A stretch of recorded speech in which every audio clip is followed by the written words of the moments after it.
discretion is advised as we cover many an insane movie and numerous cult TV phenomenons. Now, are you ready to get jacked up? Are you with us? Then listen on.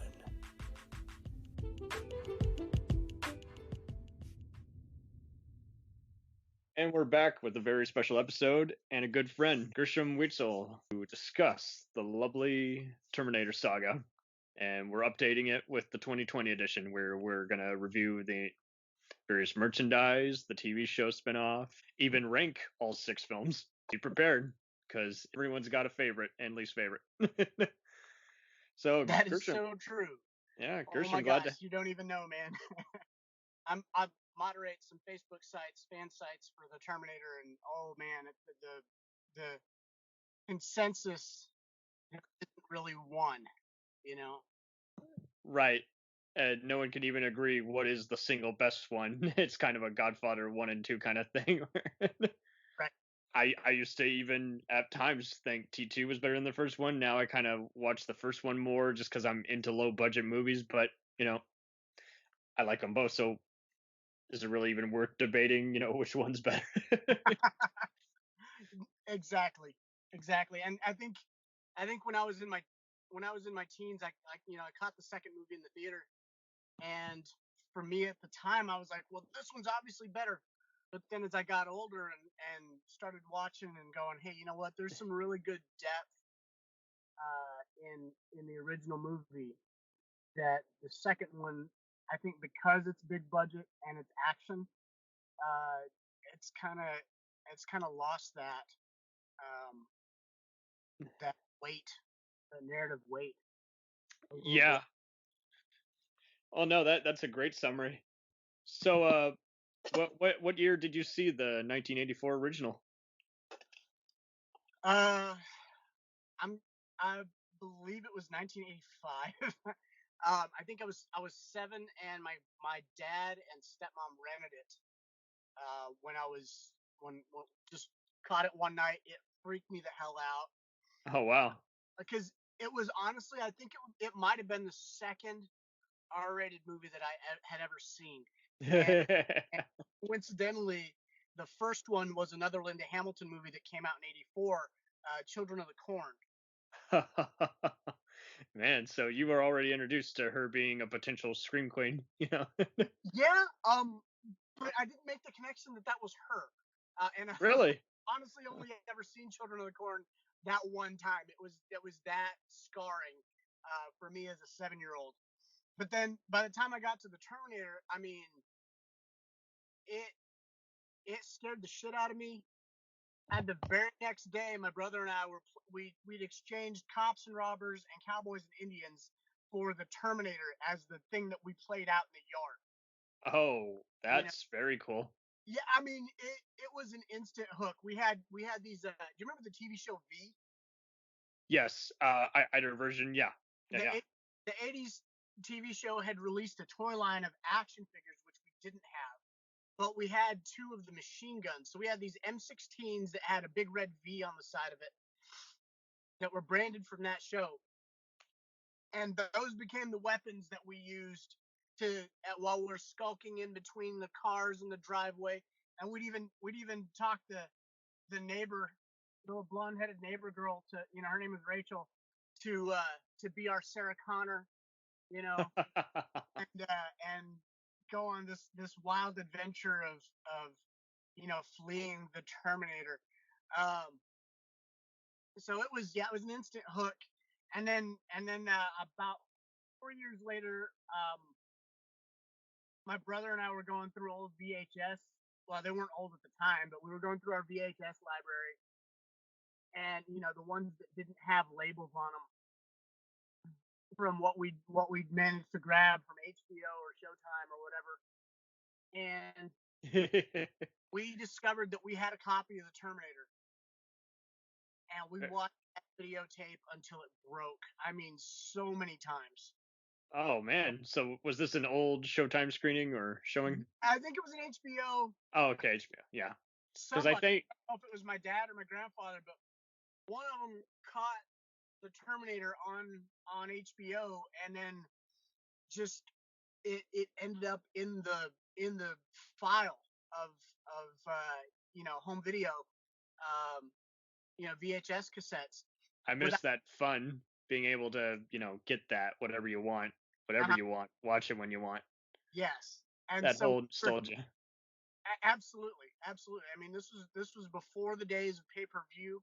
Mm-hmm. Just where you had the HBO or whatever monthly subscription. And but my brother and I thought we'd found gold, man. I mean, it was just absolutely like, oh my God, we have the Terminator. Dude, let's see if we can skip school today and watch it. Like a lot. I mean, Right. like we literally and then of course we couldn't. So that was the thing that we raced home afterwards to throw on, and family and friends are going, hey, what are you guys doing? We're like, we're watching the movie. And it's an R-rated one. Yes. Nothing. Yes. So fast forward to summer 1991, and I'm on a church retreat in New Mexico. Oh man. And right where the end of the movie's set. We stop at a Walden Books at a mall. And right there on the front turnaround is the novelization of T2. Who wrote that? I'm like, oh heck yeah, by William Wisher and Randall Frakes. Okay. Yeah, and they also co-wrote the first novel. There's actually two versions of the first novel, and they co-wrote one of them, and then this other guy, I want to say his name was Schuster. I don't remember the first name, but there's it might have been like a bootleg something, but it ended up officially published. So there's two versions of the first movie novelized, and I only have the Frakes and Wisher version of both, T1 and T2. But anyway, so I picked this thing up off the rack, and I'm like, oh yes, this is $5. That's definitely going down. And so I read the novel, I think about 2 weeks before the movie dropped in the theaters. And I gotta say, I was a little bit disappointed in the movie because the novel included 2 chapters set completely in the future war. I mean, you're there for a final battle outside, where different T-800s are the eyes are winking out as the Skynet mainframe is being taken over. Right. And the HKs are crashing, and then they go actually into the belly of the beast, and they send Kyle Reese back to 1984, and then John Connor goes into a cryo vault and breaks Uncle Bob completely out of cold storage. It's interesting that you bring that up because they've kind of done that in the Dawn of Fate video game as well as the Genisys film, and we'll break on that. Going back to the VHS for a tad moment, I could have sworn that HBO used to have a home video edition of that movie back in the VHS days, and I saw it at Half Price Books one time. It was either that or CBS Fox label. It might, yeah. And back when they could do that, they were more willing to just loan out, various shared licenses. Everyone gets 50% profit. Now, not so much nowadays, but unless it's a Mill Creek collection, but you're not going to see the Terminator on a Mill Creek collection. And unfortunately, we're still probably not going to, because every movie's owned by a different studio, we're still not going to see a box set unless it's probably in the UK. Right, probably. It's a shame. I mean, Shout Factory could probably make it work, but man, it's gonna be a lot of board meetings just to make that damn thing happen. That's true. So I was drawn to both this T1 and T2, just on repeat airings of Sci-Fi Channel and USA Network back in the early 2000s. That I instantly clicked with me. I fell in love with those and airings of anything else on TNT. And I kind of did a lot of the same play fighting in the backyard. We were taking out lightsabers and other kinds of, pretend swords and weapons, pretending like the treehouse was a spaceship, and you'd taken off. Right. And it definitely is the rare. Every blockbuster movie wants to be these movies, and yet they just too often they still just get too focused on the explosions, and they still just the stories go for rewrites, and they still leave it in the dust. So it's just really a shame when you see so many movies that aren't trying to be mindless and are trying to be something, and they still backfire after all is said and done. Yes. And it's interesting that you brought up the novelization, because I see so many novelizations in mom and pop thrift stores. I even see random tape recordings that people have just thrown away. They just don't want to deal with it, so they just throw it away to a thrift store. And I'm like, and you see anything from like a rare NBA game to, yeah, that's just it. Cartoon Network and Premium Channel. It's just like, jeez, all kinds of recordings. I got the Air Force One novelization just I think last year for a sibling, and I was like, there's so like every novelization, there are so many differentiations between whatever draft of the script it was written at. Right. Right. Well, and that's one of the things, like with the Terminator. There were little things. It was the difference between the movie where Robert Patrick says, "Say that's a nice bike," and in the book, I believe, that's a nice bike. So there's minor things like that. There are more more technical discrepancies. I believe when Kyle Reese disarms the police officer and gets the date, I want to say that the guy gives him a different date than what's in the movie. The film says, he says 12 May Thursday. And I believe the novelization had a different date. I know the T2 novel has a moment where it flashes back to Sarah making the recording at the end of T1, and she stops at the gas station. It kind of flashes back over some of that and expands on it. Want to say that in the movie she says tape 12 November 10 supposedly of 84, and I want to say that the T2 novel sets the date at July, like right, 17 or something like that. So there's always these little discrepancies, but occasionally you'll get something that gives you some insight that they just couldn't put into the film. It's worth a dig to get the full picture. Right. The book has some interesting bits about how the T1000 functions. This is before the term nanite became the vogue thing to say when you're talking about life. And so, but it got into that. It got into some of the, on the molecular level, every part of the T1 dates in terms of like where it's set. Yeah, in the book, how there's discrepancies on the dates. Oh, okay. Yeah, so the books have this really interesting thing of some of the dates don't quite match. Like when Kyle says, what day is it, the date in the movie, and the cop says 12 May Thursday. In the book, it's a different date that he gives.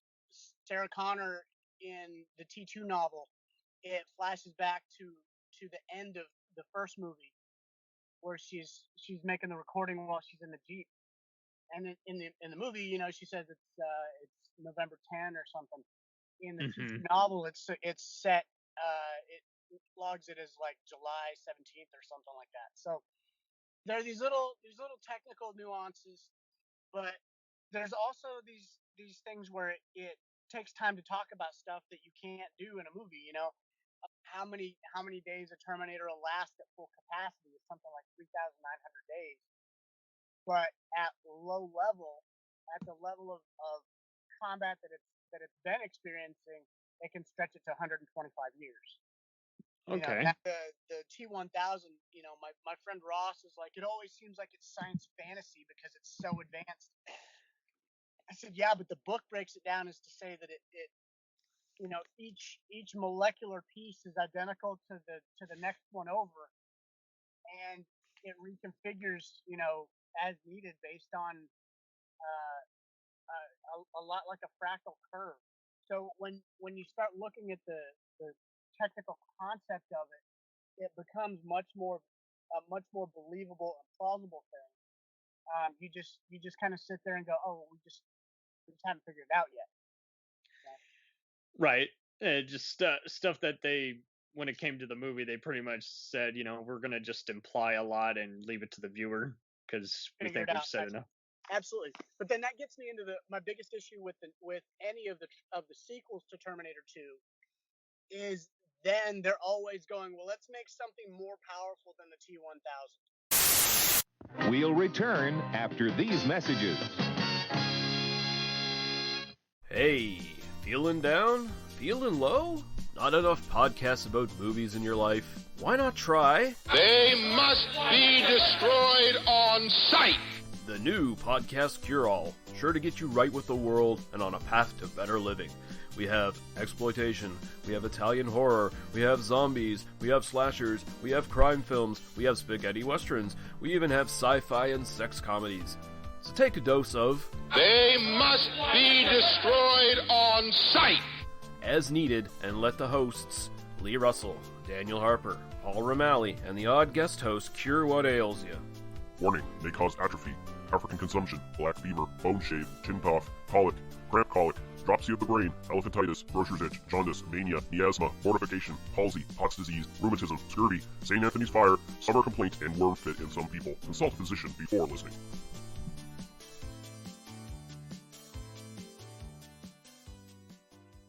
Hey, I heard you like movies. I heard you like to hustle. I heard you like podcasts. Well, guess what?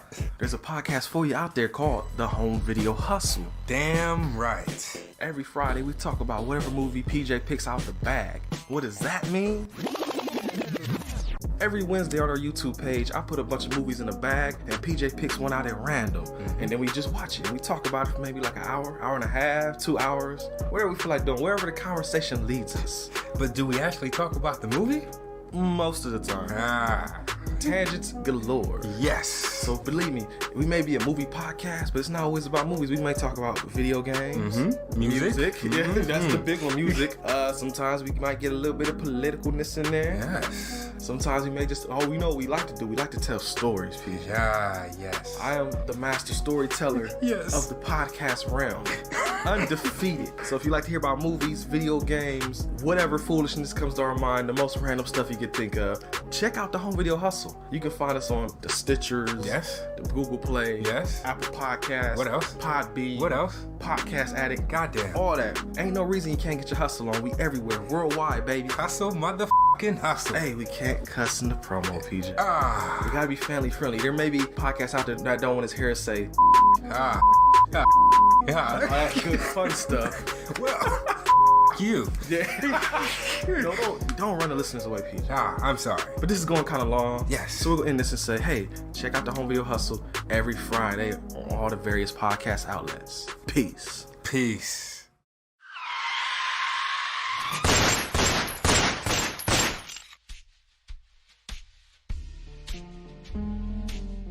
As far back as I can remember, I always wanted to be a gangster. And while Witch didn't make it to the top of the world, he did make the Gangs of Hollywood podcast. So join the gang and enjoy a movie review podcast about movie gangs, gangsters, mobsters, and the mayhem they cause.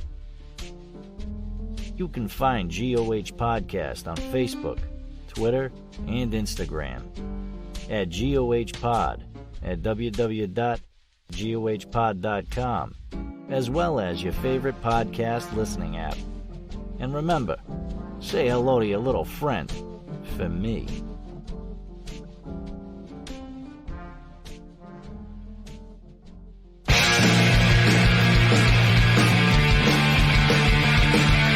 If you take two old punk rockers who are past their prime, put them in front of a movie screen and give them a podcast, what do you get?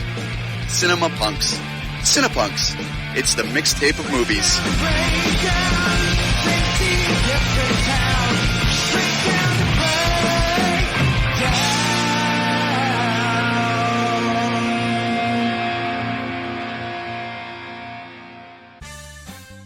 Did you ever see a film at such a young age it left you traumatized with cinematic wounds? Necrophilia. It's a dead issue, man. Don't push it. Cinema Psyops is a weekly podcast documenting an ongoing experiment on the mind of an unwilling test subject. No one should have to watch this movie. Oh, no one should have to watch this? No one should have to watch this movie. Surprisingly, it's not a topic that a lot of people really want to tackle. I'm shocked, prudes. I know, really. Right? It's the next sexual frontier that no one wants to explore. I am, in the most sincerest of senses, disappointed in you. It takes a powerful goddess like Connie, jam her arm down the monster's throat and kill it. Oh, I'm still tripping out over that. Even as a kid, I was like, I gotta find a girl like that. Every week, I get a new look of disappointment that I never thought I could get out of it. Unimaginable. At 12 years old, you should not be watching this movie. Obviously. At 13, you should not be. 14, you shouldn't be. I'm not entirely sure even 17-year-olds should be watching this. Just because you're offended by something doesn't mean that you have the right to demand that it doesn't exist. Watching this film again, I had all of this like little nerd glee with everything that kept little popping history up. doll popping up absolutely. at you. So I totally loved this film. Hey, I know why you couldn't see that. It's because your brain's warped from watching this shit at 12 years old. Yeah, this is a rough movie. I told you ahead of time when we were getting ready to do it that it was. How could you watch this shit at 12? Because physical wounds heal, cinematic ones don't. Listen to Cinema Psyops. We now continue with our program. Let's one up, and it's like, right. Well, it's not about one upping. It's about do something new and different. Right, and so you get the TX, and then you get the T3000 and the T5000, and you get the Rev 9.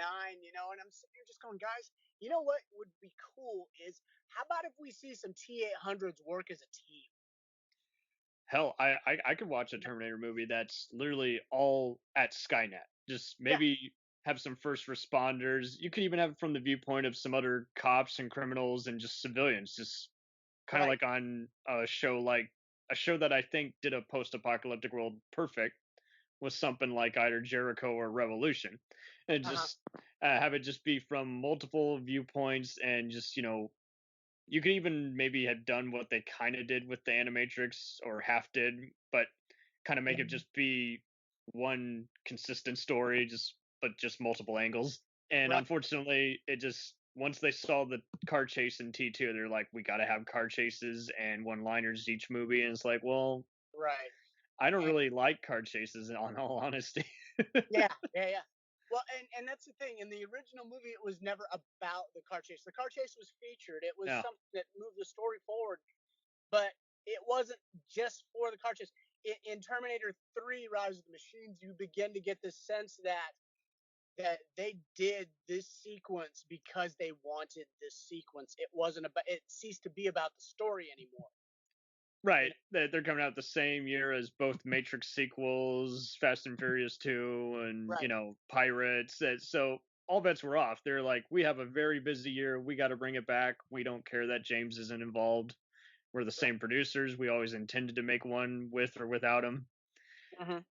And then Terminator Salvation has a car chase. Yeah. Post-apocalyptic, it's freaking Mad Max, but they're like, hey, yeah, we got to have a car chase. You know, I mean.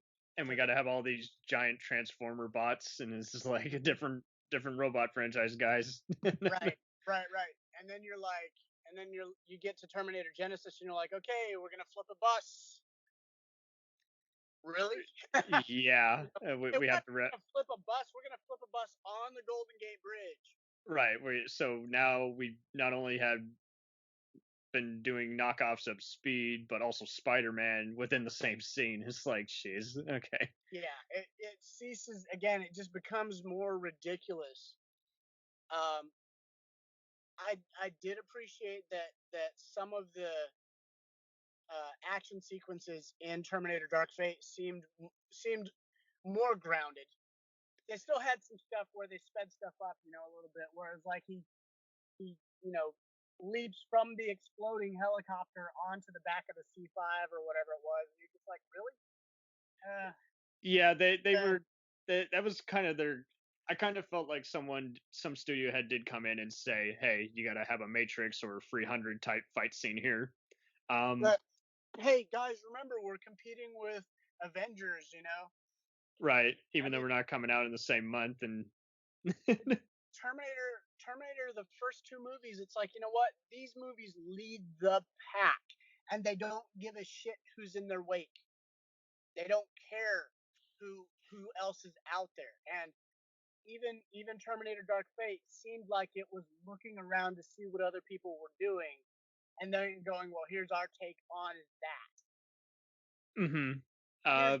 Here's our spin on the helicopter fight. Here's our spin on, on a car chase, on an underwater sequence, like X movie had. I mean, it's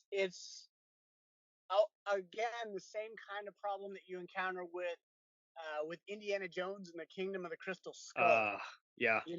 That movie, it starts out well, and then you realize that it's watching The Mummy and Tomb Raider and other movies of the genre that were based on the original Indiana Jones stuff.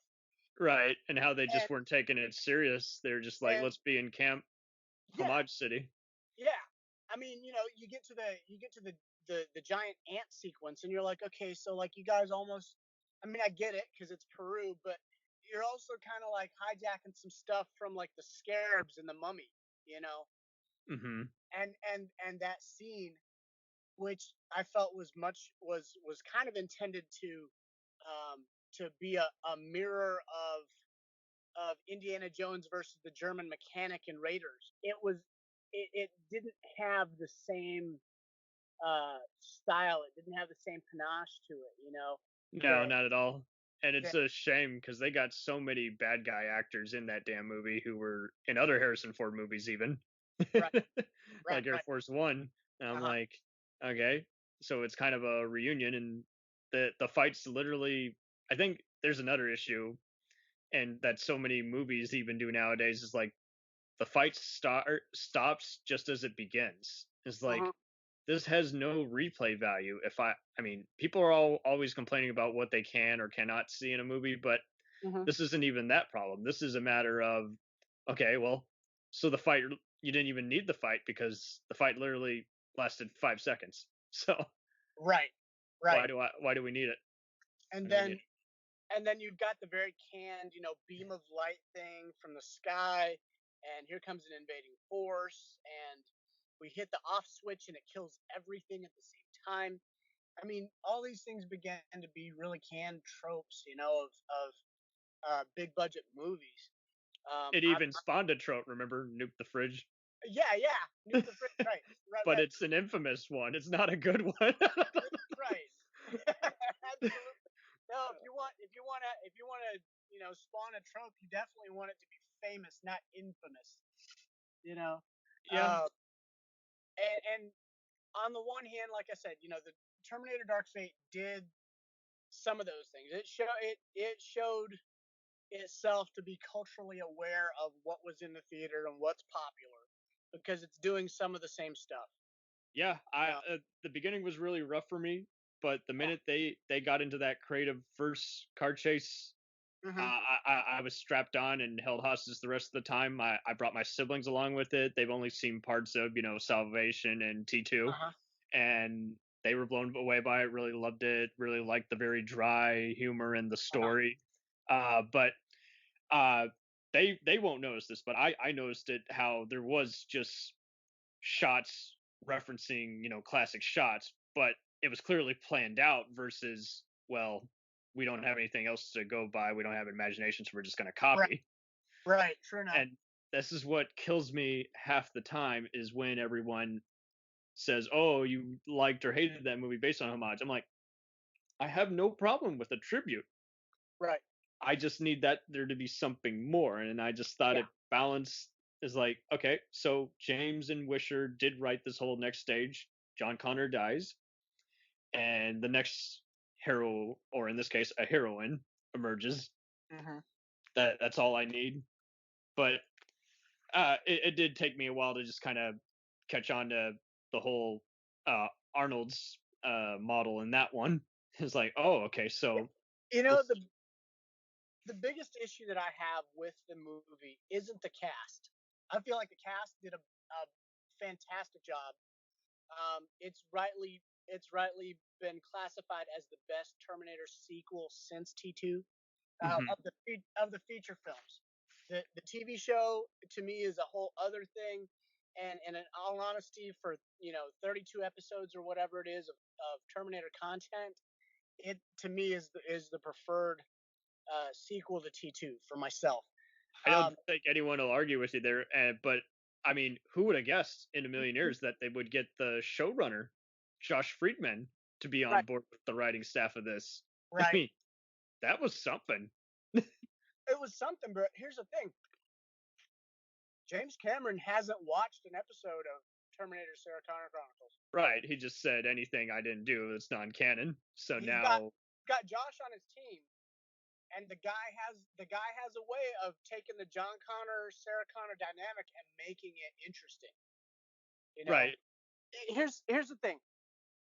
My impression of Hollywood is that it goes, well, if it's boring, then we don't want to see it. Mhm. Okay?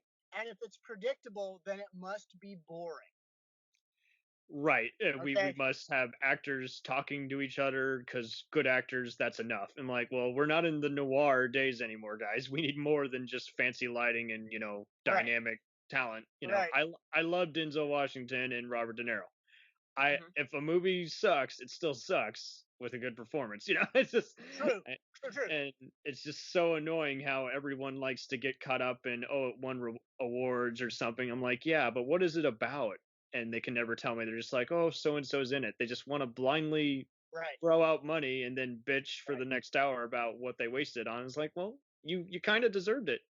You went in and you didn't even ask yourself, is this worth it? Right. And here's the thing that I find with Terminator Dark Fate. Unfortunately, they picked a story that reduces all the possibilities to a one-trick pony show. Okay? Mhm. The story beats, the progression is essentially the same thing as Terminator 2, which is essentially the same thing as the Terminator. Okay? And it was fine for the first two movies because you went from something that was low budget and actually a very personal story to something that was very big budget and had a broader scope to it. Okay? That was a fine transition. But from there to go back and rehash the exact same story beats by way of, oh yeah, we erased the antagonist from the second film and we erased the protagonist from the second film. I mean, a lot of people want to get into, well, John was actually a MacGuffin. Well, if you have to do that to make someone important less important, then I guess you have to do that. But the fact is, while you're watching that movie, somewhere between him and Sarah, you're rooting for both of them. Okay, Absolutely. You're not sitting there going, Sarah's the protagonist and John's just a footnote on the page. He's what drives the plot. No, you're rooting for him the way that you rooted for Sarah in the first movie. Mm-hmm. Okay, that's a very good point. Nobody would say that Sarah's the MacGuffin in the first movie, even though she kind of is.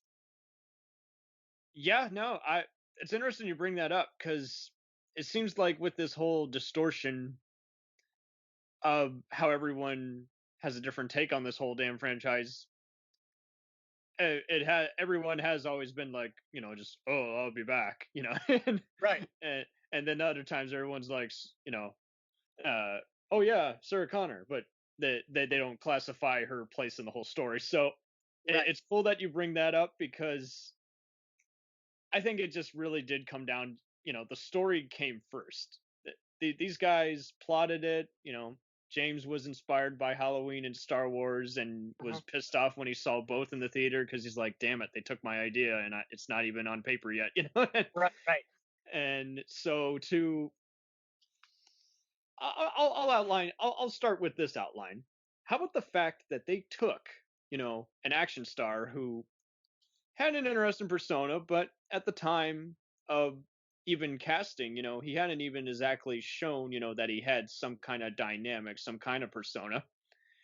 And it seems like this has been a formula that's been imitated. And again, much like every mocked formula, everyone's copying, but they're not pasting the goods, the ingredients. So it seems like they want to put an action star in every franchise. It's like, well, that star's a good, if you want to see a mindless kickboxing movie, he can't hold his own in a movie. And I think this really does come down to everybody's comfortable with one another, you know. Uh, Linda kind of had been in and out of TV and movies and still is, and Arnold, was just Mr. Champion, Right. and mainly, casted on his physique. So it is really just a rarity in just casting and just getting the most unusual people, and it's a well blended milkshake. And Right. what how would you rate the casting on all of these? Like, who was the best? You know, uh, well, the first movie, like I said, the first movie is definitely hands down my favorite. Michael Biehn brings some incredible depth to the hero role in the first film. He's tough, he's feral, he's quick thinking, um, he's determined and passionate, and then he has um, this vulnerability to him. And unfortunately, they had to cut one of the scenes, one of the deleted scenes, it's a good where one. where Kyle Reese completely breaks down because he's out of his element. He doesn't know, he's sitting here surrounded by trees and foliage, and he's never seen this stuff before, and he doesn't know how to handle it. You know, um, Hmm. but Michael Biehn, I think, gives a performance that is absolutely stellar, and to me, unfortunately, he's one of the most underrated actors of the last 30 years. And very much so. This movie made his career and at the same time typecasted him. And eventually, everyone complains about how he's cynical in interviews. I'm like, I can't blame the guy for being cynical. I'd be pissed too if I keep getting cast as the support in a forgettable movie, or as the hero in a knockoff of the movie that put me on the map. It's just very agitating. To be grinding day in and out and be putting on this persona and trying to do any kind of script justice. Right. And I can't get any good offers, and I got to fire my agent. Right. Now, I got to say, he and his wife, Jennifer, have lady. done a number of independent films through their own production studio called Blanc Bean. And one of my favorites is his directorial debut called The Victim. It's grindhouse. It's low budget. It's raw. It's the kind of thing that, I watched that movie and I go, damn, that must have been fun to make. Oh, I have no doubt. I think it really was. Did you by any chance also see the other movie he was in, the apocalyptic one, The Divide? The Divide, yes. Courtney B. Vance, who later plays Joe Morton's character, is also in that. But I think it's just a very, it's made for the 28 weeks later I Am Legend crowd, but yet it feels like, but it's since it's more low budget in one location, I feel like they make great use of montages and just setting a mood. And I think that is the Terminator handbook in a nutshell. Set the mood, let everything else take care of itself. Mm-hmm. And he does a really good job, I think, also of playing the silences, the things that aren't said, the body language, and those little kind of nuances are quite characteristic of his performances, and they're really something that I, for my own amateur acting chops, I pay a lot of attention to that. What did he do before he answered? Did he look kind of left and then looked right and thought about it for a moment and then said what he said? And he looks for the vulnerability in the character. He looks for the vulnerability of the character and speaks from the heart of it.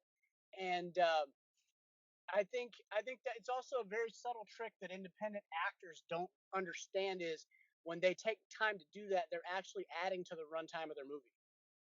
Very much so. They're either too focused on what the acting coach told them or just imitating other actors. It's like, you know what? No. You got, what are you? What do you make of your persona?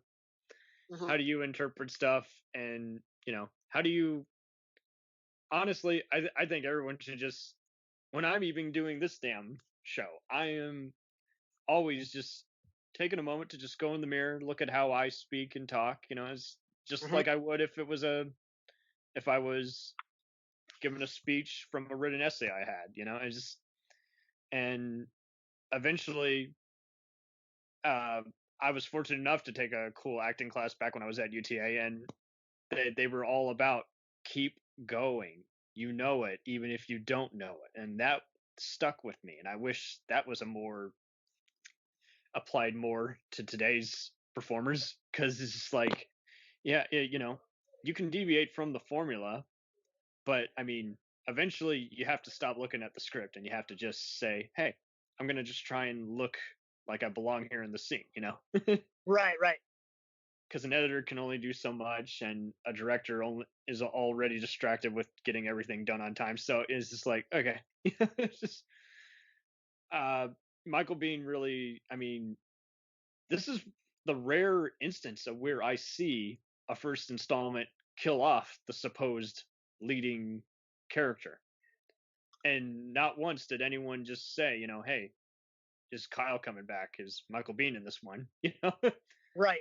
I can't find anything of that. Everyone was like, "Oh, I really like the first one," or "Oh, that trailer looks cool." That was kind of the sense, and this was like the highest-grossing R-rated movie back in the day, and I guarantee you, every kid went to it. They even advertised toys for kids. It's like there was no barrier. Right. The rare instance. Well, and then we get to Terminator Genisys, and I thought it was the most ridiculous thing that they would go, "Hey, you know what? Let's go tell an alternate story of how it breaks down for Kyle and Sarah." I thought it would have been a much better story if they had gone back to 1984 and gone to Dallas with some other two pair of characters that are like actually important to the story. Very much so. I get that a lot of people like it, but at the same time, my biggest issue from the ground up is either they were filming it all out of order to where everyone was just too distracted, or they just weren't gelling to begin with. Because I didn't buy the Khaleesi gal as Sarah Connor, and I know everyone was like, "Oh, ho ho, second Game of Thrones actress to be a Terminator star." I'm like, I don't care. I'm not digging her at all. And ironically, I thought Jay Courtney had kind of a Michael Biehn kind of persona when I saw him in those Divergent movies, as well as even playing John McClane Jr. in Die Hard 5. And it's like, here, nothing. I'm getting nothing. He kind of becomes the character in the second chapter of the film, but by then it's too late. You're already just getting very annoyed on the watch. I mean, the CGI is also what really takes me out of it. And this is the same company that did the timeless effects in T2. Right. The effects in T3 have already worn out. There's Salvation does pretty good with the environment, but any of the giant robots and motorcycles, that it always takes me out in those portions. Me too. I don't want Transformers in my Terminator movie. Damn it. And it doesn't match up. Jay Courtney, real quick. Yeah. Watch him run down Theo James and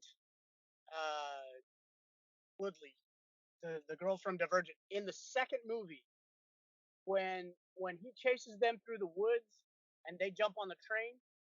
Watch him, man. He is channeling Robert Patrick. He should have been cast as a T-1000. That might have been a better choice, because he lets out like a Kyle Reese like snarky line, but like you say, the rest of the time he is a typical Robert Patrick everyday man, where he is just here to be the heavy. He really, and I mean, like when I saw that, I was like, oh, he's in the Terminator movie. Oh man, he would have been awesome as, But I have an issue about established continuity. Okay, when you've established something, don't change it. Okay, that and don't convolute it more. If you're gonna go back with the character, that's already been established in a movie, then find an actor that looks like that character. Get Sam Claflin. You know, watch him in Pirates of the Caribbean 4 as the missionary. You know, or in the Hunger Games movies. You know, he's got a very definite Michael Biehn style influence to him and the way he carries himself. I totally concur. Resembles the actor. Well, he's a good actor who pretty much gets typecast in the pretty man roles, and it's just like, what a shame, because we are still in that day and age where everyone is looking at, you know, everyone's appearance, and they're dead as a doorbell before they're, you know, you even get a chance to shine. So right, I would definitely pay to see him be in some kind of crime drama or exciting blockbuster that, you know, is even above what you just mentioned there. It seems like he would have been the typical kind of apocalyptic man. Well, and I gotta give it up for Anton as young Kyle Reese in Salvation, because he really did bring that presence, that Michael Biehn, you know, intensity. Yeah, he said in interviews he totally studied him, and it shows. It shows because he matches up. He's the one thing in Terminator Salvation that I buy as being true to the heart and soul of the Terminator story. That's like the only thing I've seen everyone agree on, is that he was perfect casting and they wish he could have been in future installments, but, you know, it was not to be because he had passed away by then, unfortunately. Right. So damn sad. Absolutely. I remember even at one point, going back to Robert Patrick, how he was supposed to. He even joked that since he had been on a few other movies and shows with McG, who directed Salvation, that he was gonna probably cameo in there as a guy at Skynet whose look was modeled for the T-1000. I'm like, you know what, Robert? I wish you could have made time. Submitted a treatment and let them take that. Damn. That would have been wonderful. Yeah, like I said, man, if I had to just put together my dream team, you know, just cherry pick from everything that's Terminator that's out there, I would go with the Terminator T2 and the Sarah Connor Chronicles, simply because the tone in those in the TV show is on par with the horror elements of the first movie, and they don't spend too much time ever making the Terminator something joked about, you know. Right. If they do, it's dry. It's that same kind of humor that they do let into Terminator 2 a little here and there, like the you know, T-1000 doing its equivalent of a double take when it looks at the silver mannequin, you know, that kind of thing. It's a very dry humor, and they don't spend a whole lot of time, you know, getting you setting up the guffaw type laughter. Right. It's naturally just funny. And I did appreciate that about Carl in Dark Fate. You know, it was very brief. You know, you know, statistically the world is likely to end by post-apocalyptic blah blah blah. Also, this is Texas. I was like, yes, that is on point. That is so on point. People are totally going to what is essentially its own country. It still is. So, but again, that movie, you know, unfortunately, Dark Fate had the problem of getting of stepping off on the wrong foot. James Cameron, you know, most notably hated Alien 3 for the fact that it kills Hicks and Newt right away. You basically in the opening credits. And so I'm blown away to find out that it was his idea to kill John Connor, for one, and for two, that he did it in the first 60 seconds of the film. Yeah, it seems like he's not remembering his own issues that he has with other they definitely I mean, T3 and 4, we didn't know what was going to be like going in. They had the marketing down. This one with Dark Fate, they did not have the marketing down with that one at all. Like, oh, that's true. it was That's dead true. in the water before anyone could give it a chance. I fortunately avoided the trailers because I hate them. I know they're going to mislead me, but no one else had that luxury. They looked at it and they were like, it looks like a video game. It's another Ghostbusters reboot. And it's like, I get that there's outspoken feminists. You know, I'm a feminist, but I agree that there's a lot of these gals who are being total hypocrites. Well, but I don't. Here's the thing, if I may, about feminism. Feminism is about women being the best that they can be in their dignity, their strength, their raw energy, all these different things. But it never should happen at the expense of a man. Well, yeah, and most of them masculine, and in the setting of a story, it shouldn't happen at the expense of a masculine lead. Okay. That and because if you flip that equation, all right, a truly masculine character, okay, a guy being his most guyness, right, shouldn't ever be at the expense of the females in the story. Right. And if you watch a chick flick, you know, the guy's either an idiot or he's eye candy. And if it's a guy's movie, you know, we get hated on if, you know, we make them the butt of a joke or the affection. And it is one of those, you know, goes one way or the other. But I mean, feminism, like, it should be all about, you know, equal rights. Okay, I'm cool with that. I do agree that you should be paid the same as us and treated fairly, you know, but don't be saying that, oh, you know, we're bigger than you and we don't have dicks. You know, don't say something that petty to me and be like, you know, fuck you. And I'm like, no, you flat out told me to go fuck myself just because I got a dick. I don't like that. Sure, right. Okay, so I like Elizabeth Banks. That's a great example. Yes. She's done some fantastic films. Okay, both as an actress and also in the director's chair. But she gets this, what was it, Charlie's Angels. Yeah, no one asked for that. And well, nobody asked for it, for one, but she gets Charlie's Angels, and I didn't see it, so I don't know. I can't tell you whether it was a good film or not. But her comment was to the effect of, men just don't want to see action movies with female leads. And I'm saying, hey, lady, that's a whole line of bullshit, because Wonder Woman, because Aliens, because the Terminator 2, just any number of movies out there. Bounty Killer, that's kind of a grindhouse. Hell, let's bring up Star Wars. Hell, Star Wars, right? I mean, Star Trek. Come on. No. It isn't that we don't want to see a movie with female lead, an action movie with a female lead. You did not market this movie to men. Okay? So when my money doesn't come out of my wallet for your movie, whose fault is that? It isn't mine. It's the marketing of your movie.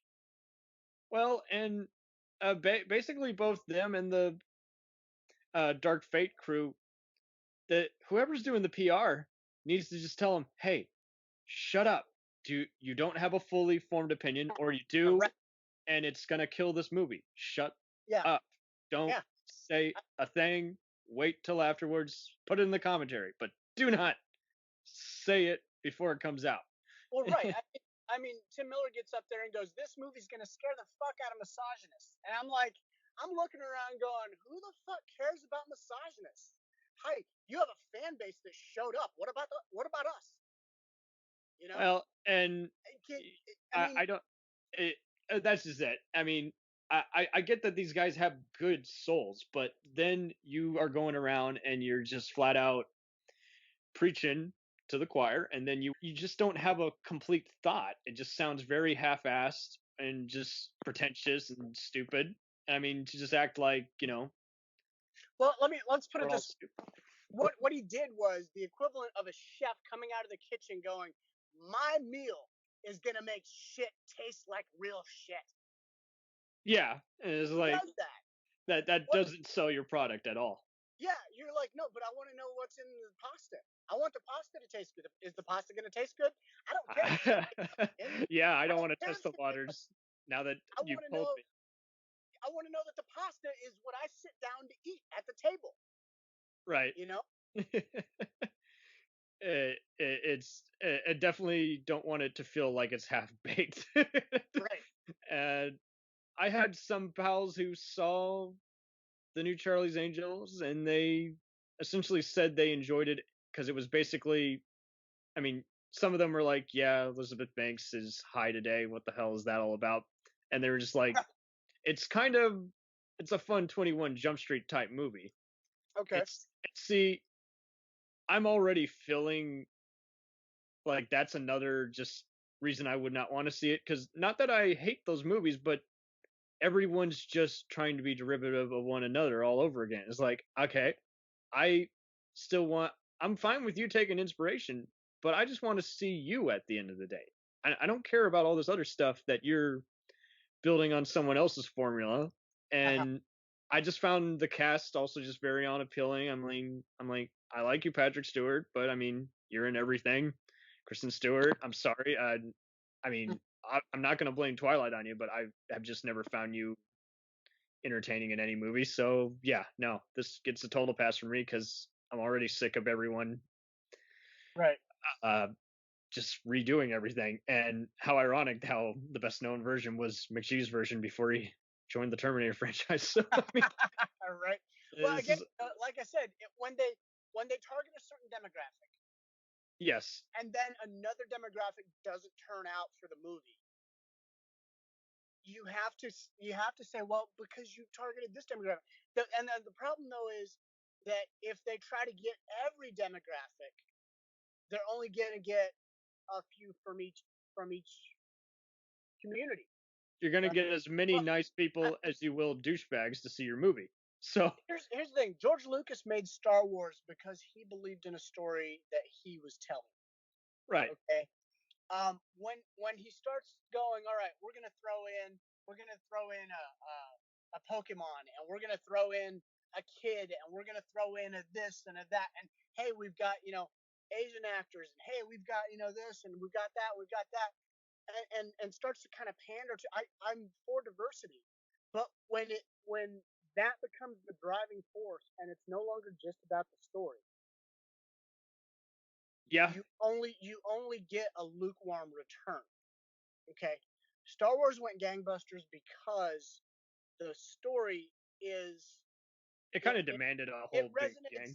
There's a resonance of truth in it. Okay.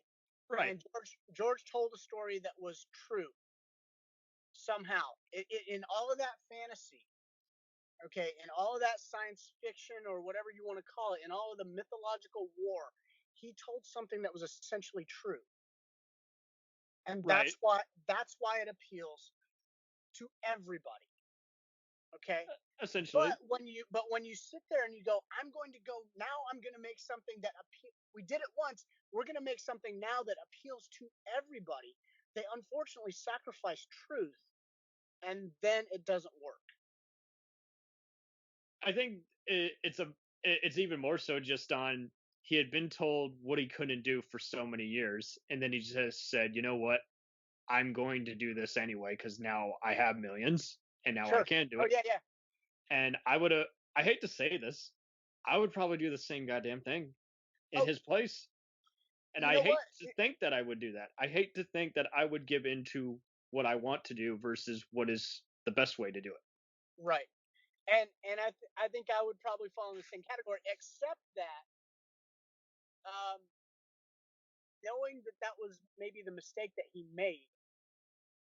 You can walk into set or into a writing session or whatever it is you do with that in front of you, going, beware. Okay. I mean, you're an insightful person. You're self-conscious, and you're aware of the tendency when you have loads of money to be like, yes, all of it, do it. If you have that awareness about yourself, so that you do it now, so that when you find yourself on a movie set and it's your movie and you're the director and you got loads of money, you go, okay, this is that make it or break it time where I could either go batshit crazy with all the money, or I can make some careful choices, and be disciplined and say no. This is what is best for the story. We're not going to spend that. We're going to do it a practical effect. We're not going to do a CGI. And you start listening. You start listening to the people. That's one of the things that kept coming to me with Infiltrator was when you did the fan film. Yeah. Yeah. People kept going, well, what do you want? What do you want? What do you want? And I'm like, okay, I'm going to tell you what I want, but I also want to hear your feedback because I've written the line and it works in my head, but if it doesn't work for you, here's what I want you to do. And you may have heard me say this. I said, I want you to give me the line that's written. So we have that captured. And then let's see if we can find a better line. Very much so. As opposed to just be like, stick to the script. I've been in both settings where it's like stick to the script, and then you get it and you get everything in post and you're editing together and none of it works. That's pretty much what I did with my Die Hard Beverly Hills Cop Lethal Weapon crossover fan film. I had all the time. I had a willing just batch of actors. I was the only crew. Mm-hmm. And at the end of the day, I was like, you know what? There just wasn't enough time spent on it. And I'd had so many other unprofessional encounters with some of these actors to where I just said, this is going to stay a dead project. Yeah. And it's unfortunate. And so one of the things that I found useful was to say, okay, listen, give me what's written in the script. And then let's do a couple of takes with a different version of the lines.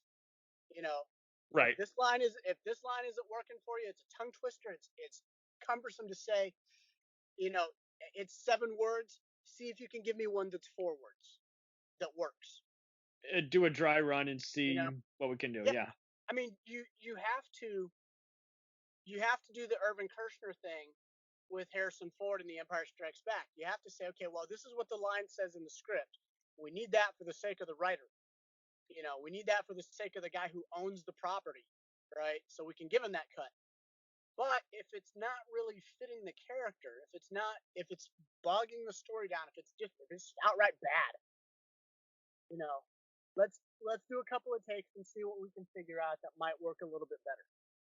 And that's where they get the "I love you, I know" thing in The Empire Strikes Back. Mm-hmm.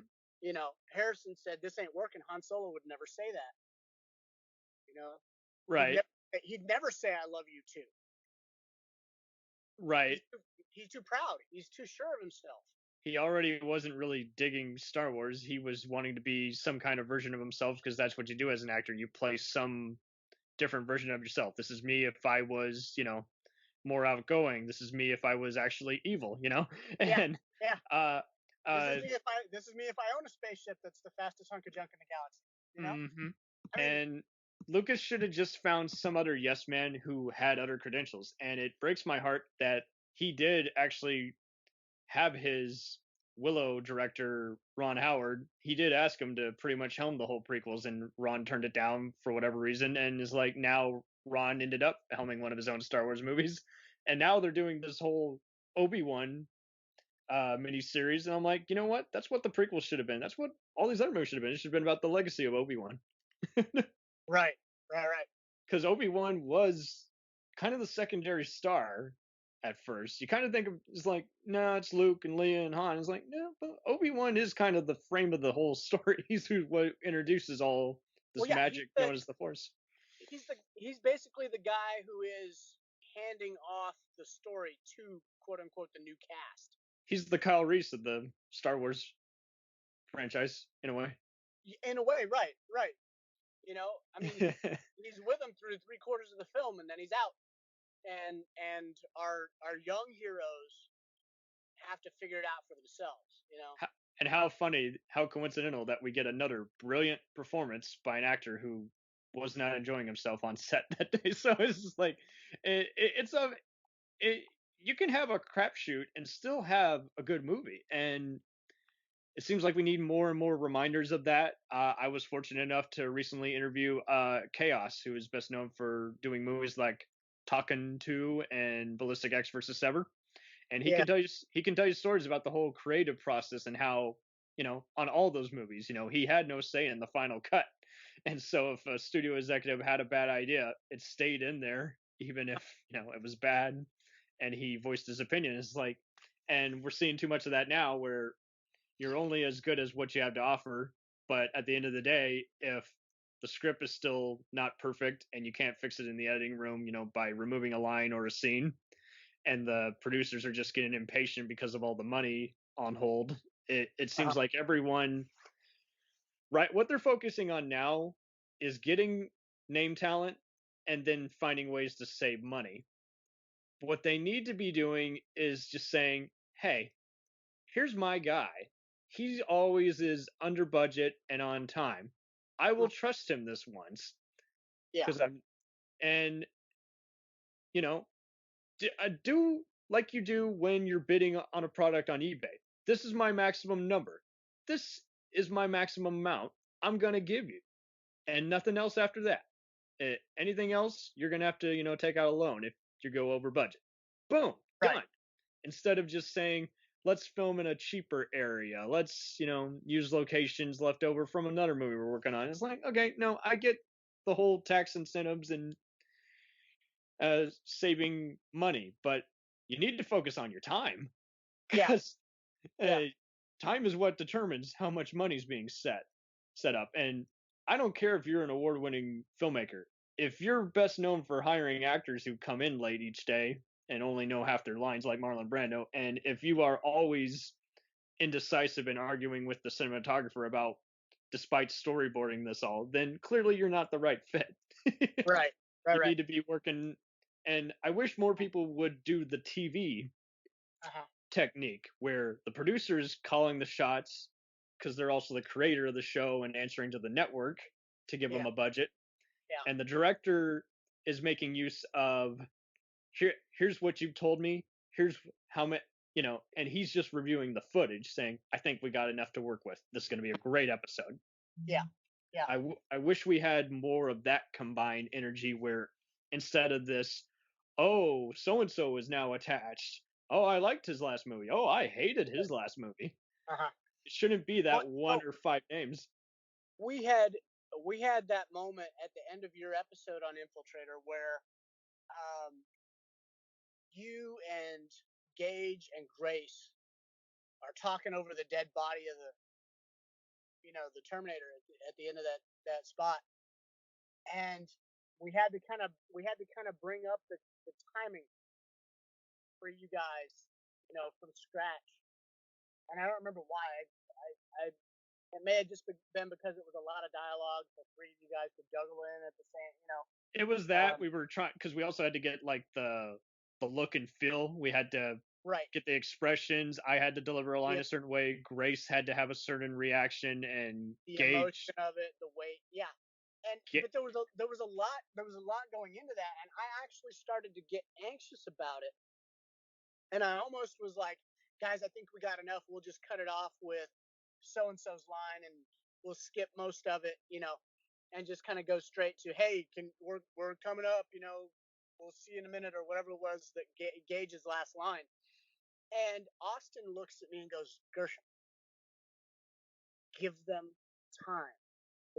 I remember that. That was. He was quiet about it, but he looked at me and he goes, give them time. They'll figure it out. Just be patient with it. I remember hearing that, and I thought, oh shit, is there some mutiny I don't know about? No. It was, I know there's not, but I remember hearing that. But it was me as a director going, oh my God, we're not going to get it. This is taking too long. It was me running the clock against myself and going, this is taking too long, when it really wasn't. I think we were at 2 o'clock in the afternoon. We'd been ahead of schedule the whole day. We were just dying from the heat in the basement. Yeah, well, it might have been that too, But we had all those heavy lights. Austin looked at me at one point. He goes, man, give them time. We're half hour ahead of schedule. They've got half hour to burn. Right. And you guys work through it. and we even went as slow as going, you say your line one at a time, and I was just pointing to each person to say their line one at a time, and but we got through it, and we got good performances out of it. It's actually some of my favorite stuff in the entire 29 minutes. You're the best director I've worked for. Well, because we took the time to build it, and I have to say that, in listening to Austin, that's actually what made that happen, is that he was able to go, I know you're anxious about this, but if you'll just breathe, we'll get through it just fine. Austin was definitely a trooper from the ground up, and he was in so much makeup for this, fan film miniseries, and I've seen so many people on indie productions. I've heard terror stories about the professional ones, about how there's different people with different, obviously you're going to have different attitudes, but I see people all the time just being like, the makeup's taking forever, and unfortunately you can't rush makeup, good makeup at least, and there was several times where I would just see him just kind of thinking to himself. He was getting all in character and just, waiting for the makeup to dry and shoot. And I couldn't believe it. I at first I thought, oh shit, is he pissed off or what's going on? I was like, no, he's getting in the zone. Right. So all anyone can do is just tell him, hey, we're about to roll, and he'll do just that. But stay out of his way. Do not joke around with him. It's not that time. Right. Well, but I mean, the thing was, you got to trust your people. Yes, trust is what I wish a lot of people would have. I feel like a lot of Hollywood productions, they don't have that. Right. Like I'm not going to say what our jobs are. I mean, you have a wonderful luxury where you answer to you at the end of the day, and you trust you. You've known you long enough. I don't have that luxury right now. Right now, I'm already looking for an alternative job in my same field because I know along the way my manager is going to make just a terrible decision, and there's nothing we can do about it. We have to go with the flow. But based on previous experience, I can trust it's not the best decision. It's not going to give us our bang for our buck, and I'm going to have to move on. But you, fortunately enough, you met so many other people who you trusted and you still look to every day, and that's a wonderful feeling, let alone thing to have. And I definitely wish there were more movies where you had a trust factor, and it seemed like we got that with Dark Fate, where no one was trusting of it from the get-go except hardcore fans. And then to make matters worse, even though they brought the talent from the previous movies back, the crew, the masterminds of this, they weren't getting along with the new guy, and that also kind of sunk this. I mean, James, we can talk shit about him all day.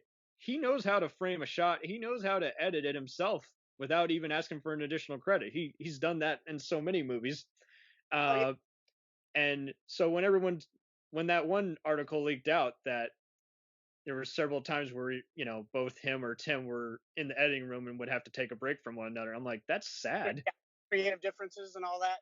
That is sad.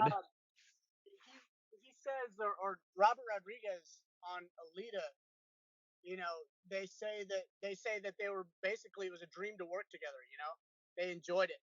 They understood each other. They understood each other, and they had the same kind of creative vision for the story. And I think it carries through. I think it shows in the final film that we get that everybody was having a good time on this one. Whereas Dark Fate, apparently it translates. Everyone's at each other's throat. Because remember, they were also threatening to leave the movie if it didn't get an R rating. Which I don't know how that can work, since they've already signed the contract that, hey. Right. But that's the thing. It's, I'm sitting here going, there's a tension behind the scenes that translates to the finished film. Unfortunately so. I mean, it is supposed to be an intense movie, but there's a difference between stress and excitement. Right. I really feel like the excitement is only in the second part. For the most part, the first part is all just anxiety, stress, more anxiety, schizophrenia. Uh-huh. But it wasn't a contained kind of schizophrenia that you got in T2, where she's trapped in the mental hospital. Right. Right. And that's a shame. It really is. It's a shame that it bleeds through. Because I know that Tim, he comes from a visual background, and I know that James has always been a visual guy. I mean, he remarked at how, he always looked up to Stan Winston on everything he did. He complimented Michael Bay with what he did on Transformers Free. He even saw some of Salvation in a hotel room when he was doing Avatar, liked the visuals. He promoted Genisys. And so I know he's a CGI savvy guy. For the fact that he sold his script to Rodriguez and said, "You're the mastermind. I trust you." So I don't know what language neither of them was speaking. I don't know. I think a lot of the blame is on Paramount, since they really did do a worse job advertising this than they did with Genisys. Yeah, I'd agree with that. Because, Genisys was pretty much all the stunts, and then it's like they doubled that. All the stuff you see, they just randomly... there's already speeding up in the film, but they speed up every single scene in the trailer for no reason. I'm like, now it just looks like a cartoon. Well, you know what? Here's the biggest issue with the trailer for me was technical, in the sense that it's this montage of slow motion shots. Right. And on top of that, they used a very slow song to set the tone. You know, that cover of the Bjork song Hunter. And yeah, good song, but what fans wanted to hear was da dun dun dun dun. Yeah. Yeah, we want that kicker. So what I did was I grabbed a copy of it, a screen cap or recording of it, and I put Brad Fiddel's Terminator 2 Highway Chase music on it. That's a very freaky theme. Yeah. For the first half. And I was able to digest it as a Terminator movie for a moment, you know? Oh man. The score makes all the difference. Yeah, because those are two different moods. You know this most recently firsthand with the Johnny Mnemonic Japanese cut. Right, we were talking about that when we were talking about other cyberpunk movies that... Yeah, which, by the way, thank you, because I've watched that movie like 3 times now in the last 2 days. Oh, nice. But because I kind of can't believe how much better it is, and this is a tough thing to say because Brad Fidel scored he scored the American release. Right. Brad is obviously important to us because of Terminator 2, and True Lies. You know, as the mastermind behind those scores. Mm-hmm. So it's a tough thing for me to go, well, I like the Japanese cut better because, you know, the music. But it really is that, you know, the music that they open with and that they carry throughout, you know, throughout the film in the Japanese cut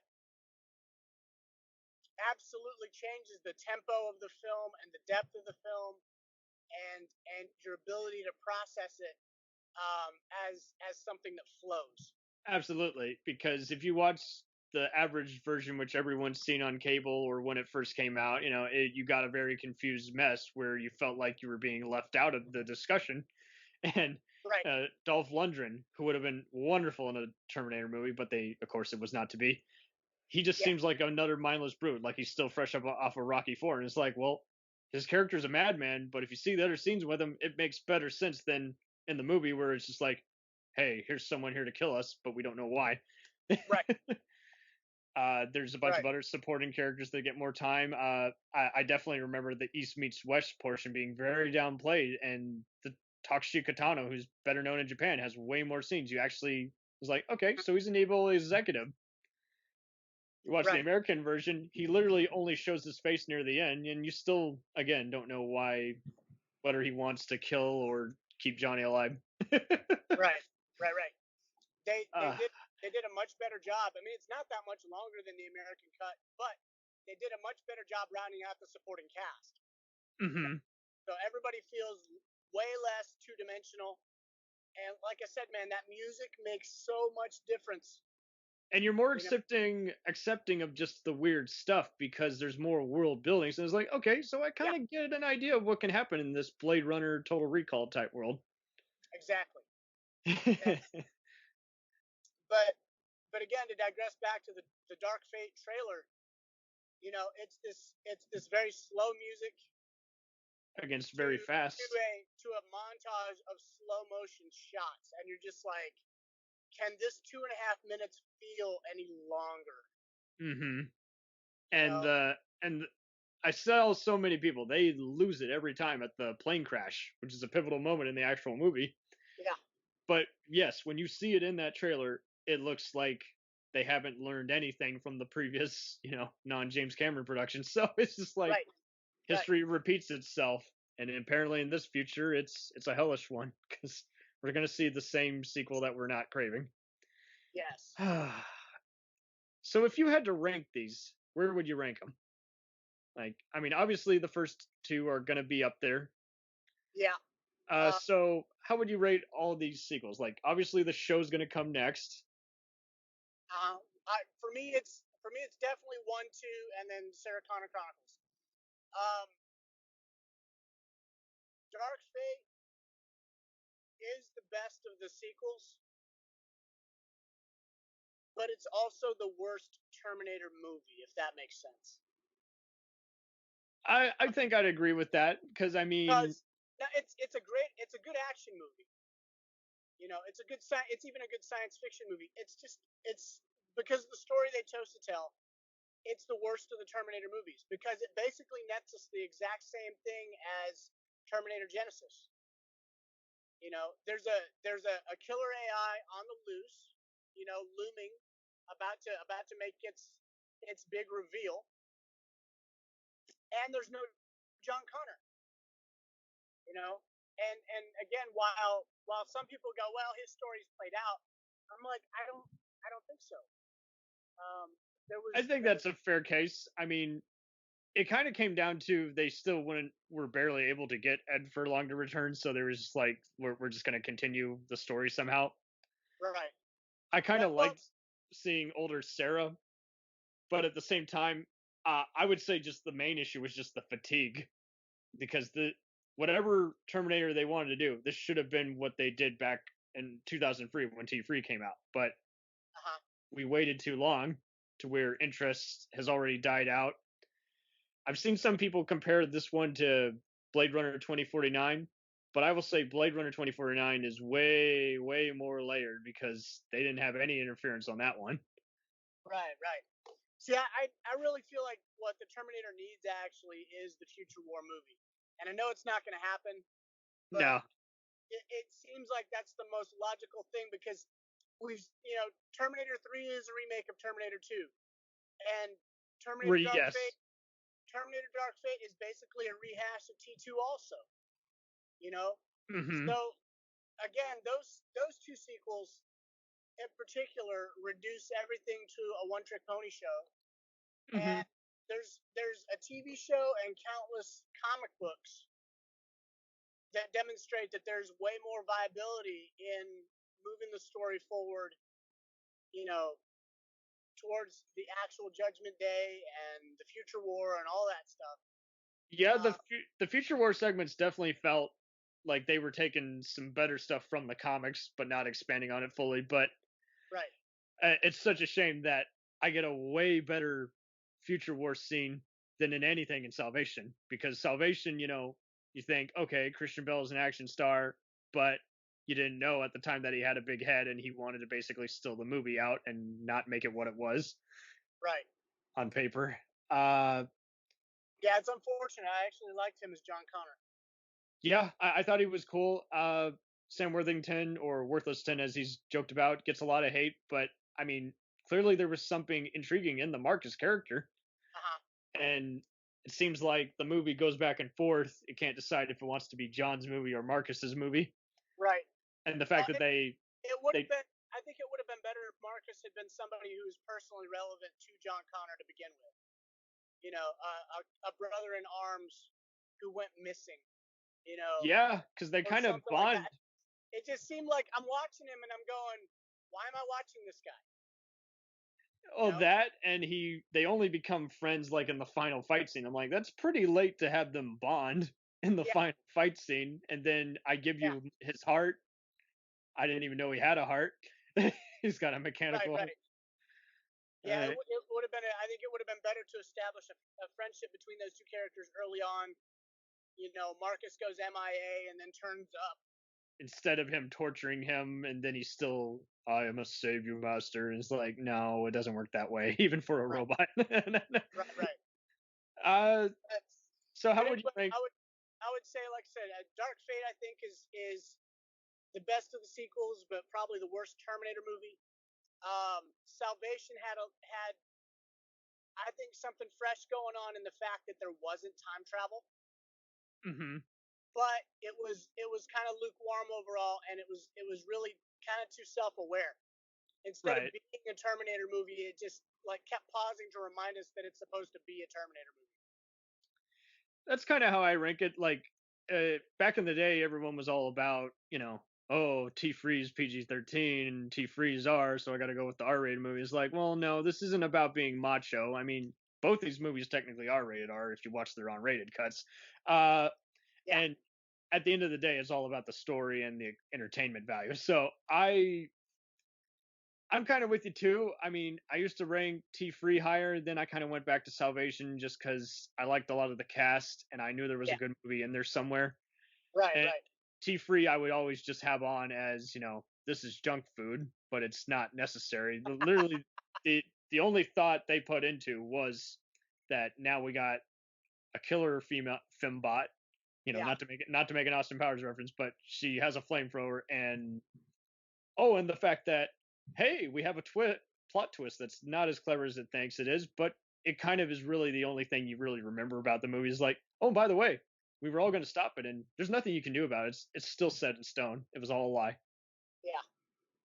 So I pretty much with T-Free, the first half never gets it going. It is all about just mixing practical stunts with the CGI, which was already outdated even at the time. I remember watching it a year later on HBO, and it was and going, oh god.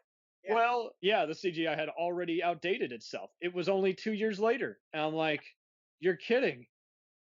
How and why? I honestly liked. I felt like Nick Stahl's John. He was Connor great. Was good. He was close. He kind of echoed some Kyle Reese in him.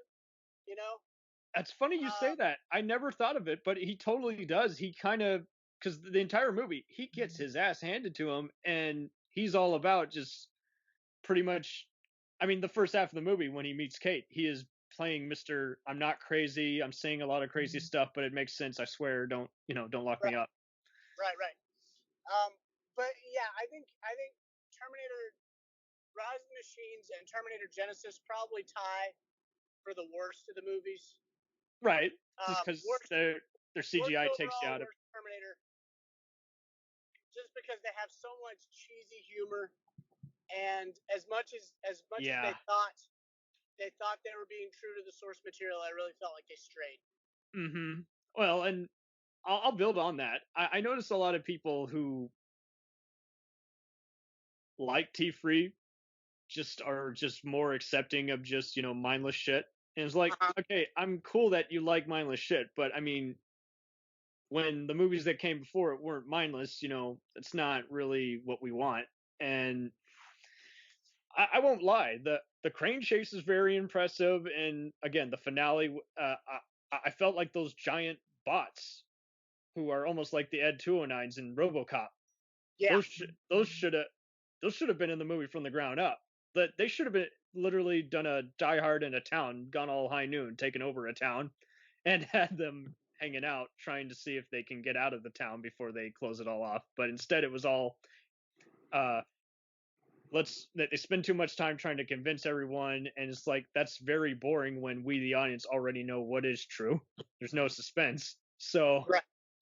And I will say the humor does work better in T3 than it does in Genisys, because Genisys they are just playing to the camera and taking you out of the movie constantly. And I notice everyone who likes Genisys the most out of all these non-James sequels, some even saying it's better than Dark Fate, and I can't get behind that, but I'll still voice their concern. Their take on it is that I notice a lot of them seem to just be so just swept up by the visual look and everything that they already forgot what, all the other stuff. Like I'll give you an example. I had a buddy who liked that the most. He had a crush on Emilia Clarke, and that's whatever. But he just liked the whole storyline, the whole, John Connor's the bad guy. I'm like, well, what about the whole wasted segment where they have another respectable action actor playing another T-1000, and it doesn't have anything to do with the rest of the movie? Right. I can see where you're saying how Dark Fate kind of took the, hey, Genisys wanted 2 killer machines, so let's have there be 2 killer machines in the form of one. I was like, okay, perfect. So now I can at least keep up with everything. And it's like, Genisys, you go the first hour, and it's already kind of inconsistently going back and forth, and not in a Pulp Fiction way, just in a very hackneyed way. Yes. And then you've got J.K. Simmons, who's a fabulous actor who's completely wasted in that movie.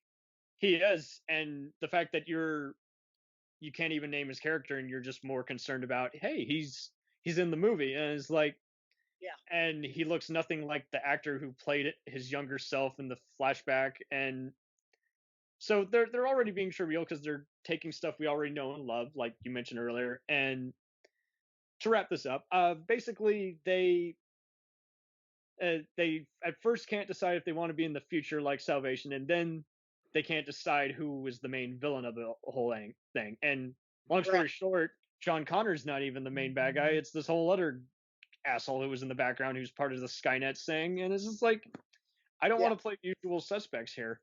And I don't want you to give it all away, but it doesn't feel like any of this was planned. It just feels like more leftover rewrites that would only work in a comic book, but not in a movie. So Right. Well, yeah, it's funny you say that, because I had a friend, who was he was a PA on Terminator Genisys, and he said they couldn't figure out what the plot was. Him and all the other PAs. He says usually you end up watching a movie, and by the time it's over, you have an idea of where they're going with it. Mm. And he said, man, by the time it was over, all we knew is that we'd watched a train wreck happen.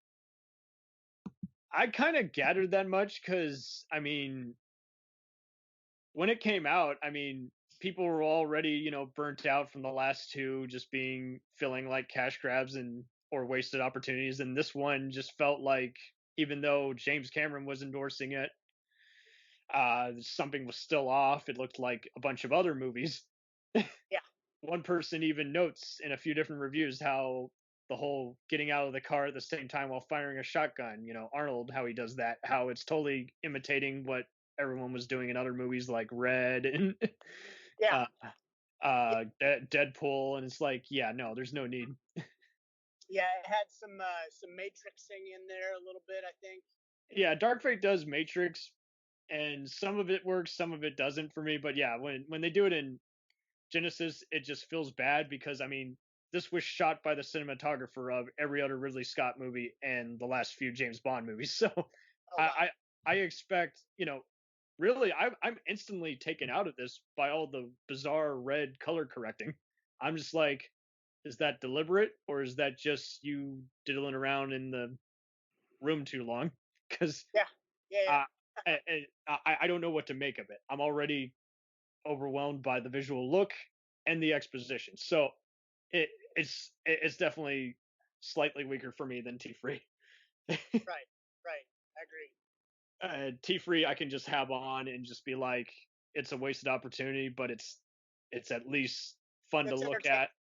Right. It's entertainment. Turn your brain off. Should have been better.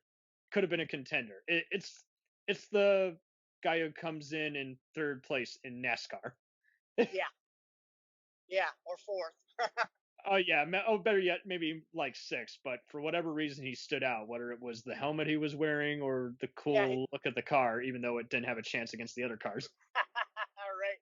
Yeah, and he lost it in the last lap.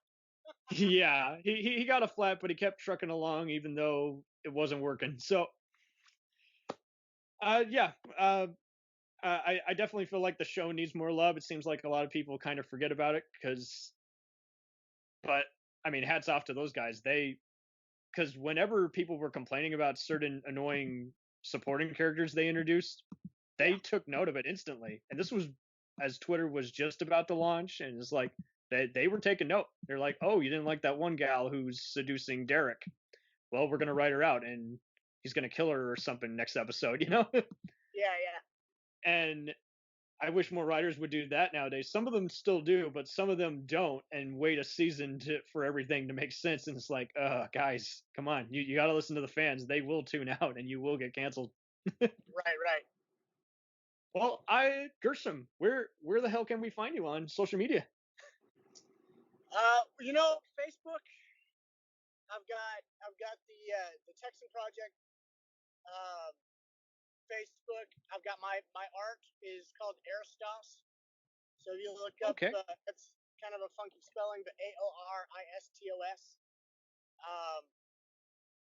And then I've got the Infiltrator fan page. Those are kind of my leading hits, and I've also got a Star Wars fan page called Falcon Crazy.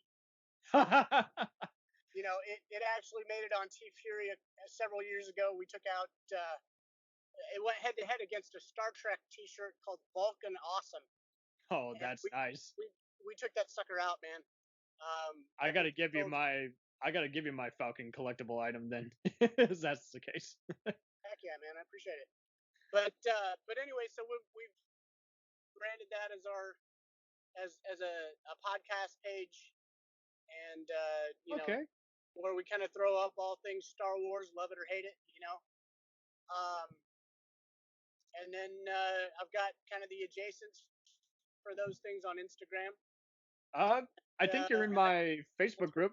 Feel free to promote the shit out of that. That'd be wonderful to see and check out and link other people too. Yeah, man, we'll do. I appreciate it. Thank you. No, thank you. You really brought a bunch of other I hope this episode really does, gel with hardcore fans of this franchise and beginners of this who have always been skeptical to look at the whole thing and just get this whole lovely flashback, no pun intended, at how this franchise. I hope today we have summed up for all you listeners how this will always stay with us, regardless of how we remember the good ones from the bad ones, and how, even though it looks like the curtain is sealed and this might unfortunately be one of the inevitable movies that gets the remake button, for now it seems like we have to just digest everything that's happened, and that this is probably it for the franchise. So right, unfortunately. Unfortunately, but maybe it was to be. Maybe they should have stuck with T2. Well, we'll never really know, because history kind of wrote that for us. And thank you once again, brother. You really did some heavy lifting here. Hey, man, I appreciate it. Thanks for having me on the show. Thank you ever so much.